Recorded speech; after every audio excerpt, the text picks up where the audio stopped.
6 қазандағы АЭС-қа байланысты референдум қаншақты әділ өтті?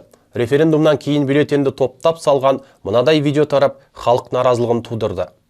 Енді мына қызықты қараңыз. Дәл осы видеодан кейін аумақтық референдум комиссиясы бұрынғы сайлауда өткен ескі видео деп уәж айтты. Азаттық радиосындағы әріптестеріміздің сұрауымен видеоның қашан түсірілген тексеріп көрдік. Оқиға Түркістан облысы Ордабасы ауданы Темірлан ауылындағы Шоқан Уәлиханов атындағы мектепте орналасқан нөмір 456 учаскеде болды. Олай дейтін себебіміз, сол учаскеде тәуелсіз бақылаушы болған Берік Абенов 6 қазанда азаттық журналистеріне видеоның түпнұсқасымен бөліскен. Оған қоса бюллетенді салған әйелдің аты жөнінде суретке түсіріп жіберген. Бейнедегі әйелдің аты жөні Бердібаева Жанат Болысбековна. Шоқан Уәлиханов мектебінде тарих пәнінен сабақ береді және 456 сайлау учаскесінің хатшысы. Ордабасы ауданының аумақтық референдум комиссиясының сөзінше, Жанат Болысбекова 2015 жылдан бері дәл сол учаскенің хатшы қызметін атқарып келеді екен. Бірден айта кетейін, фактчек KZ видеоның метадатасын анықтай алмайды. Себебі видеоның түпнұсқасы WhatsApp арқылы жіберілген. Ондай жағдайда метадата WhatsApp-қа жүктелген уақытқа сай өзгеріске ұшырайды. Ал видеоның түпнұсқасына қол жеткізе алмадық. Себебі азаттықтың жазуынша Берік Абенов телефонын көтермей хабарсыз кеткен.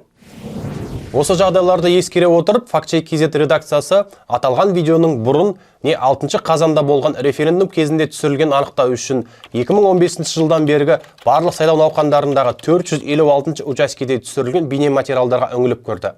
Ал жалпы 2015 жылдан бері 8 сайлау өткен екен. Енді әр қайсына тоқталып өтсек.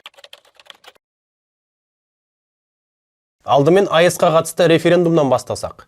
Біз қараған әлеуметтік желіде дәл 456 учаскеге байланысты суреттер көп түсірілмеген екен. Дегенмен Фейсбукта өз көзқарасымда білдіремін деп басталатын ұқсас бірнеше пост таптық. Пост авторлары Жантөре Аблаевич пен Жадыра Ерсұлтанова. Олар 6 қазанда 456 учаскеге барып дауыс берген және сол жерде суреттер жүктеген. Мұқият қарасаңыздар, фондағы адамдар, гүл, сол жақтағы үстелде ілулі тұрған күртеше, тіпті партаға жабылған ақ матаның еденге жетпей тұрған жеріне дейін тұп-тура видеодағы скринмен сәйкес келеді. Сонымен қатар Ордабасы ауданы әкім аппараты 29 қыркүйекте жариялаған семинарға дайындық материалында Жанат Болысбековаға ұқсайтын әйелді байқауға болады. Және де Ордабасы аумақтық сайлау комиссиясы 18 қыркүйекте нөмір 456 сайлау учаскесінде өткізген семинар туралы постындағы суреттерге де мән беріп қарасаңыздар, видеодағы элементтерге ұқсас детальдарды байқайсыздар. 2015 және 2016 жылдары болған сайлауда нөмір 456 сайлау учаскесі мүлде болмаған. Олай дейтін себебіміз, Ордабасы ауданы әкімінің сол аумақтағы сайлау учаскелерін құру туралы 2015 жылғы 21 қазандағы нөмір 49 шешімі бойынша сайлау учаскелері 498 нөмірден басталған. Жалпы сол кезде Темірлан ауылында 5 сайлау учаскесі болған екен. Олар 518, 519, 940, 941 және 1071. Ал біз қарастырып отырған Шоқан Уәлиханов атындағы мектеп 518 сайлау учаскесінің құрамында болған екен. Ал құжат жалпы 2018 жылы күшін жойды. Ордабасы ауданы ішкі саясат бөлімі 2019 жылы 9 маусымда болған сайлауда Facebook парақшасына Қылышбай Әлия Абай қызының 456 учаскесіне барып дауыс берген суретін жариялаған. Видеоның скриншоты мен ішкі саясат бөлімінің суреттері мүлде ұқсамайды. Назар аударып қарасаңыздар, стендтер, үстелдер мен орындықтар, сайлау жәшігінің қалай жабылғаны және тағы да басқа детальдардан көре аласыздар. 2021 жылы 10 қаңтарда болған сайлауда 456 учаске Темірлан ауылының мәдениет үйінде орналасқан.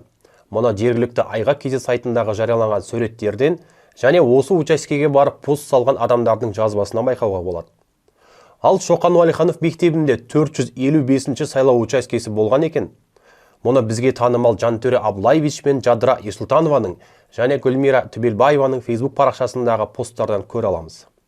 Сондай-ақ 2021 жылы 10 қаңтарда суреттерге нақтылап қарасаңыз, дауыс берушілердің бәрі маскамен жүр. Ал бақылаушылар мен комиссия мүшелері медициналық киімдерді киіп отыр. Ал 2022 жылы 5 маусымда болған референдумда 456 сайлау учаскесі Шоқан Уәлиханов мектебінде орналаспаған.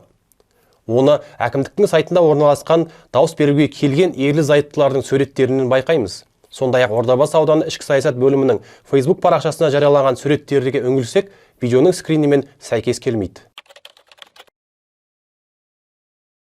2022 жылы 20 қарашада болған Қазақстан Республикасы президентінің кезектен тыс сайлауында 456 учаске Шоқан Уәлиханов мектебінде орналасыпты. Мектептің Facebook парақшасында 20 қарашада жарияланған суреттерге қарасақ, біз тексеріп отырған видеодағы скриннен өзгешелік байқалады. Мысалы, едендегі кілемнен бастап қабырғадағы стенд, орындықтың түсі, гүлдің тұрған жері мен ұзындығы сәйкес келмейді. Бұрынғы видео деп мәлімдеме жасаған Ілияс Қалановтың сөзіне дәлел болар сайлау науқандарының ең ықтималы 2023 жылы 19 наурызда болған сайлау еді.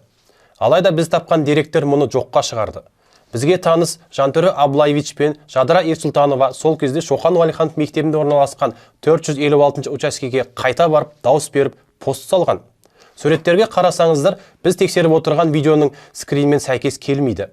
Мысалы, 2023 жылы оң жақ қатардағы стендтер жоқ болған, Жантөре мен Жадыраның екі суретте екі түрлі киім киген және ұзын гүлді байқамадық.